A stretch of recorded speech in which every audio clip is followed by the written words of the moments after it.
E aí galera, beleza? Como é que vocês estão? Estão estudando muito? Pessoal, essa aqui é o nosso último vídeo de radioatividade, beleza? Dos três vídeos que nós fizemos o fácil, fizemos o médio, agora umas questões mais difíceis, tranquilo? Lembrando que também na descrição do vídeo tá os exercícios que eu vou abordar aqui, beleza? E eu queria passar um recado para vocês. Estudem sempre, beleza? Estudem sempre. Não pare de estudar, beleza? Trate o estudo como um trabalho, beleza? Chegue na hora certa, não falte, tenha metas, que aí sim você vai estar melhorando sua habilidade intelectual, beleza? Então vamos lá começar para os exercícios? Depois da vinheta.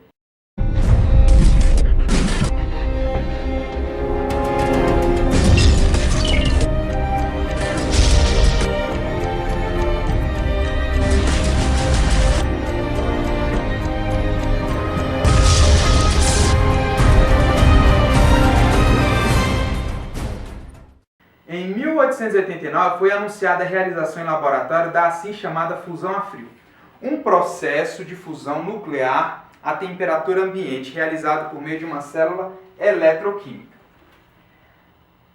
Apesar do clamor inicial suscitado por esse resultado, experimentos sucessivos não conseguiram reproduzi-lo. De acordo com o que foi divulgado à época, núcleos de deutério se fundiam por meio das reações. Para a situação apresentada, considere uma célula eletroquímica que possibilite o processo de fusão, gerando uma potência de 11,2 watts. Na hipótese de que as duas reações aconteçam com a mesma frequência, conclui-se que os nêutrons liberados durante 1 segundo seriam. Pessoal, é bom a gente entender o que está acontecendo aqui. Essa fusão a frio ocorre duas reações, basicamente, de acordo com o que ele falou. Ocorre essa reação e ocorre essa. Então, na fusão, ocorreu isso tudo. Tranquilo? O que ele quer saber? A quantidade de nêutrons que foram liberados em 1 segundo por essa potência. Beleza? Aí, olha só o que a gente tem que entender. Nessa reação, o que foi envolvido? Foi energia 1 mais a energia 2. Então, a energia total do sistema é o quê? Energia 1 mais a energia 2. Essa é a energia total da reação que foi feita, certo? Ou seja, a energia total é de quanto? Ele deu, E1 é 3 e E2 é 4. Então, a energia total é o quê? 7 mega, que esse sinalzinho é de mega, elétron-volt.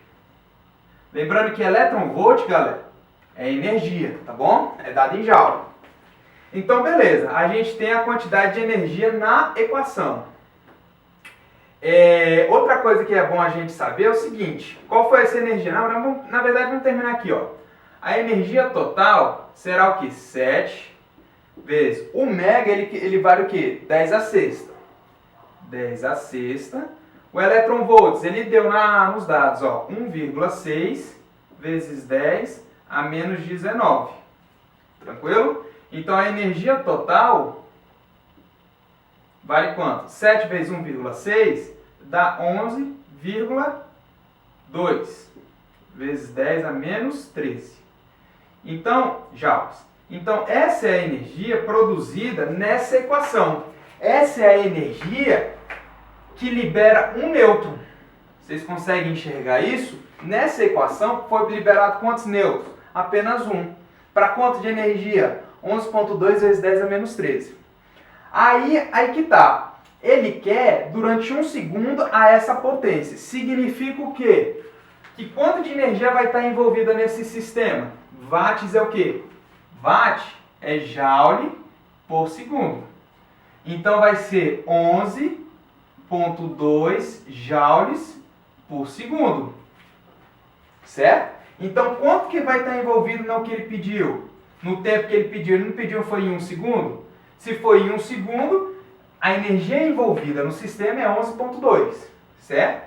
Então, 11,2 vai liberar X nêutrons, sendo que 11,2 vezes 10 a menos 3, menos 13, vai liberar um nêutron. Beleza? Regrinha de 3 básica. X então vai ser quanto? Olha aqui, ó. 11,2 vezes 10 a menos 13, x. 11,2 vezes 10 a menos 13, x é igual a 11,2. Certo? Esse cara todo passa para cá dividindo. X vai ser o quê? 11,2 dividido por 11,2 vezes 10 a menos 13. Cortou esse cara com esse cara.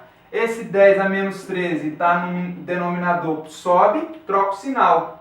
Então a resposta vai ser 10 a 13. Olha a quantidade de nêutrons que foi liberado nessa potência. 10 a 13ª, 10 elevado a 13, né? Então vai ser a letra A. Beleza? Vamos lá. O elemento plutônio 238 é utilizado para a geração de eletricidade em sondas espaciais. Fundamenta-se essa utilização porque esse isótopo tem. Aí olha só as alternativas. Ele quer saber se o tempo de meia-vida é longo ou ele é curto e qual é o emissor. Pessoal, essa questão eu fiz da seguinte forma. Uma sonda espacial é uma nave não tripulada. Tá? E se vai gerar energia no espaço, pessoal, raciocina comigo. Se eu preciso de um combustível para eu ir para uma viagem onde eu não vou ter nada, eu tenho que entender o seguinte: esse combustível ele tem que durar, certo? Então, por esse meio, por esse raciocínio, o tempo de meia-vida desse plutônio ele necessariamente tem que ser alto. Por quê? Imagina se o plutônio tivesse um tempo de meia-vida de 1 hora. Não ia sair nem da Terra. Tranquilo? Então o tempo de meia-vida dele tem que ser alto para ficar gerando energia e gerando eletricidade no espaço. Segunda situação. Todos os elementos, isso aí eu pesquisei. Todos os elementos que têm massa acima de 200 emitem partículas alfas. Todos emitem partículas alfas. Qual é o problema que eu senti nessa questão? Porque não exclui também a possibilidade dele emitir a beta e nem a gama, certo? Então assim, eu fiquei meio... eu titubeei para colocar essa questão por conta disso, porque não encontrei nada que falava que o plutônio só emitia partículas alfas. Mas por que eu coloquei ela nesse vídeo? Para vocês saberem que todos os elementos, todos os átomos que têm massa acima de 200 emitem partículas alfas. Ponto. Beleza? Partindo desse princípio, eu considerei a questão a letra C. Longo tempo de meia-vida, isso aí é fato, e é emissor de partículas alfas. Realmente, isso aí eu tenho certeza, que é emissor de partículas alfas. Eu não tenho certeza se é de beta ou de gama, mas de alfa eu tenho. Por isso que eu coloquei a letra C. Beleza? Então vamos lá. Entre os elementos químicos produzidos pelo homem, a obtenção do Mendeleev, cujo número atômico é 101, a partir do Einstein, talvez tenha sido a mais dramática. O Einstein foi obtido acidentalmente pela explosão de uma usina nuclear no Oceano Pacífico. Toda a quantidade existente desse elemento foi usada para um bombardeamento com núcleos de hélio no acelerador de partículas. O resultado foi a formação de uma pequena quantidade do isótopo 256 do Mendeleev, que tem meia-vida igual a 1,5 horas. Assinar a alternativa a seguir. Aí vamos lá, vamos por alternativas, beleza? A primeira ele fala o seguinte: o Einstein produzido na explosão foi o isótopo 252. 252, lembrando que é a massa, certo? Então ele está falando que o Einstein ES tinha massa 252. Como é que a gente sabe isso? Eu não sei, mas ele diz o seguinte: que tivemos um estênio que foi gerado numa explosão. Pronto. Ele foi bombardeado com núcleos de hélio. São as partículas alfas. Então, alfa 4, 2. E gerou o Mendeleev. Certo? Esse Mendeleev tinha massa atômica de quanto? 256, ele falou. Certo? Se ele tinha massa atômica de 256, aqui é 101 e aqui é 99, né? Qual seria a massa dele aqui? Lembra dos exercícios da... Quem não viu, vê os exercícios os exercícios fáceis e médios de radioatividade que eu explico isso. X mais 4 é igual a 256, certo? Logo, x necessariamente tem que ser 252. Portanto, essa afirmativa ela está correta, ela procede, né? Então vamos lá. Se inicialmente foram produzidos 0,05 gramas do Mendeleev, após 3 horas restariam 1,25 vezes 10 a menos 2 do isótopo. Pessoal, ele disse que o tempo de meia-vida era de 1,5 horas. Ele disse que se passaram 3 horas. Ou seja, foram 2 tempos de meia-vida, certo? Se foram 2 tempos de meia-vida, ele tinha inicialmente 0,5. Dá para fazer sem equação. Passou um tempo de meia-vida, caiu pela metade, 0,025. Isso aqui é 1 hora e meia. Passou novamente, 0,0125, mais 1 hora e meia. Até aqui, então, passaram-se 3 horas. Tudo bem? Aí, olha só, vamos deixar em notação científica. 0,025 anda 2 casas para a direita. Então, é 1,25 vezes 10 a menos 2 gramas. Portanto, a questão também, a afirmativa ela está correta. Beleza? Aí, olha só. O Mendeleev é um elemento químico hipotético, uma vez que faltam registros de reações químicas envolvendo seus átomos. Tá errado. Ele mesmo falou na questão que teve reações, certo? Outra coisa que está errada é o seguinte, na tabela periódica o Mendeleev já está lá, certo? Se está lá, ele não é um elemento hipotético, ele existe, tranquilo? E a 4. A fim de produzir novos elementos químicos, são necessários processos que envolvem uma pequena quantidade de energia, grande espaço físico e água para o resfriamento do sistema. Pessoal, essa questão ela está errada apenas por uma palavra. Pequena quantidade de energia. Para se produzir novos, você precisa de muita energia, tá bom? Grandes espaços fixos. Aceleradores de partículas são gigantes, são imensos, são quilômetros, beleza? E água para resfriamento do sistema. Verdade, ele aquece muito por conta da quantidade de energia. Então ela está errada por conta disso, beleza? A radioatividade é a capacidade que os átomos de determinados elementos químicos apresentam